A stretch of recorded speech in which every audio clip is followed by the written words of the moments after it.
बोले जब सृष्टि का प्रारंभ हुआ तो वो आदि योगी भगवान की संकल्प सृष्टि से, मैंने कल बता दिया आपको, फिर नहीं बताना पड़ेगा ना, कि विष्णु भगवान को हथेली पर अमृत मल करके प्रकट किया आदि योगी ने, शिव जी ने हथेली पर अमृत मला तो विष्णु प्रकट हुए। विष्णु जी ने तप किया तो उनके शरीर से धारा फूटी, उस जल में वो खुद विश्राम करते तो विष्णु श्री हरि विष्णु से नारायण हो गए। ठीक है, अब तक विष्णु थे, अब नारायण हो गए। विश्राम कर रहे हैं जल में, विश्राम कर रहे हैं, उनके नाभि से कमल निकला, उसमें मैं ब्रह्मा प्रकट हुआ। वो खुद सुना रहे ना कथा, मैं प्रकट हुआ।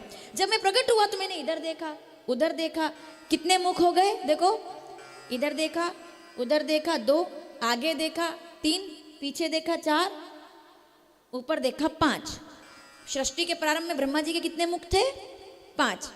अब देखो आप काशी में कितना, अब अच्छा लगेगा आपको, सावधान। 5 मुख से प्रकट हुआ मैं, सब जिधर देखा उतने मुख मेरे बन गए। ठीक है, अब मैं देख रहा हूं कि मैं कौन हूं, तो आकाशवाणी हुई तपह, तप करो तप करो तप करो, तप के बिना सार नहीं है। मैंने तप किया, तब जाकर के नारायण का दर्शन हुआ, तो मैंने नारायण को प्रणाम किया, हे नारायण मैं आपको प्रणाम किया, आप मेरे पिता हैं? नारायण कहते नहीं, हम सबके लिए कोई है, लेकिन हाँ मैं तुमसे बड़ा हूं। ब्रह्मा जी कहते ऐसे कैसे, थोड़ा चेहरे से तो लगता है मैं ही बड़ा हूं, दाढ़ी है व्यवस्थित, अब बूढ़ा मैं लगता हूं तो मैं बड़ा हूं। भगवान कहते नहीं नहीं, देखो तुम मेरे नाभि कमल से मैं बड़ा हूं। ये तो केवल एक बहाना था, विवाद, कोई वो लड़े थोड़ी थे कि मैं बड़ा, जीव थोड़ी है, ब्रह्म है, अब ब्रह्म की चेतना है। संवाद हो गया, बड़ा कौन है, लड़े नहीं, खोज की उन्होंने, कौन बड़ा है। जब दोनों में विवाद की स्थिति बन गई तो दोनों के मध्य में एक अग्नि स्तंभ प्रकट हो गया कि ना तो आप बड़े ना आप बड़े, महादेव सबसे बड़े हैं, वही सबके कारण है। अग्नि स्तंभ प्रकट हुआ, आकाशवाणी हुई, हे ब्रह्मदेव हे नारायण, यही आदि योगी हैं, इनका ज्योतिर्लिंग।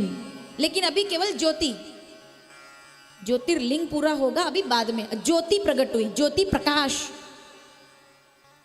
अरुणाचल माना जाता है उस क्षेत्र को जहां ये प्राकट्य हुआ, तो वो ज्योति प्रकट हुई, प्रकाश हो गया। कौन बड़ा, बोले ये बड़े। अब उनने कहा अब इनको देखें कैसे, तो ब्रह्मा जी ने कहा एक काम करते, खोज करते हैं कि ये कौन है, इनका मुख कैसा है, इनके चरण कैसे हैं, तभी तो पता चलेगा कौन है। तो उनने कहा चलो पता करें। सूकर बन करके पाताल में दौड़ लगा दी। अब नारायण भगवान ने बहुत ढूंढा, लेकिन उनका कोई पार ना आदि है ना अंत, वो तो शिव है ना, शंकर है। नागेंद्र हाराय त्रिलोचना। अब चलो इस पे आगे बात करेंगे। चरण ढूंढने गए, नहीं मिले, आखिर में वराह भगवान हार गए, वापिस ऊपर आ गए जहां से चले थे, और वहीं आकर के सोचा कि नहीं नहीं अपने को तो मिले नहीं। अब ब्रह्मा जी ऊपर गए थे, अब ब्रह्मा जी सोच रहे मिलता नहीं, कोई सार नहीं मिलता, कहाँ है, मुखार बिंद नहीं दिखता है ना, मुखार बिंद नहीं दिखता। अब उनने कहा अगर मैं नीचे जाकर पता नहीं विष्णु जी को चरण मिल गए होंगे तो, और अगर मैंने कह दिया कि मेरे को दर्शन नहीं हुए तो अपना तो किरकिरी हो जाएगी, क्या मतलब रहेगा। फिर एक काम करेंगे, झूठ बोल दूंगा, इतना कौन ऊपर आके देखेगा, बोल दूंगा कि मैंने देख लिया, हमने देखा सो देखा, पर गवाही कौन देगा। तो ऊपर से फिर से सुनिए, केतकी, केतकी मतलब केवड़ा, केतकी का फूल गिर रहा था। अब गिर रहा था इसका मतलब यह है कि वो ऑलरेडी ऊपर था, वहां से वो गिरा, और ऐसा गिरा कि फिर कभी वहां नहीं पहुंचा, गिरा।